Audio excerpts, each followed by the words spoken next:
स्वामी समर्थ. खरी घटना. स्वामी अनुभव भाग 50.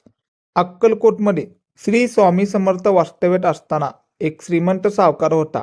बाहेरून तो मोठा दानी दिसायचा, पण मनातून फक्त फारच गर्विष्ठ होता.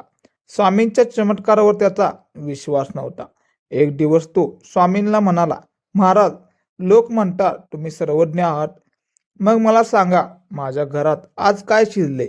स्वामीने शांतपणे हसले आणि म्हणाले, तुझ्या घरात अन्न भरपूर आहे, पण समाधान मात्र शिजलेलं नाही. सावकार हसला. त्याला वाटलं स्वामी टाळतात, त्याला काही येत नाही. तेवढ्यात स्वामीने हुकूम दिला, जा आणि तुझ्या घरचं अन्न स्वतः खाऊन बघ तरी बाळा. सावकार घरी गेला. समोर ताट वाढलेलं होतं. पंचपक्वान्न, पुरणपोळी, तूप. पण पहिला घास घेतात तोंडात घास अडकलेला. गळा कोरडा पडला होतं. अन्न उतरेना झालं होतं. पानं प्यायला तरी पण घास खाली जाता जात नव्हता.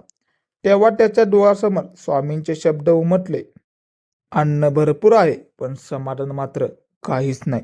तो धावत परत स्वामींकडे गेला. स्वामींच्या पायावर डोकं ठेवून म्हणला, स्वामी समर्थ, माझी चूक झाली, मला क्षमा असावा, मी गर्व केला. त्या क्षणी सावकारचे हृदय बदललं.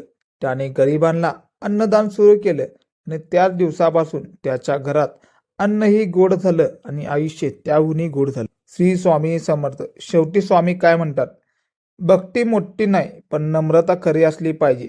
जय जय स्वामी समर्थ. असेच खरे आणि स्वामी काळातील अनुभव ऐकायचे असतील तर आत्ताच सबस्क्राईब करा, कारण स्वामींची कृपा वेळ पाहत नाही, विश्वास पाहते.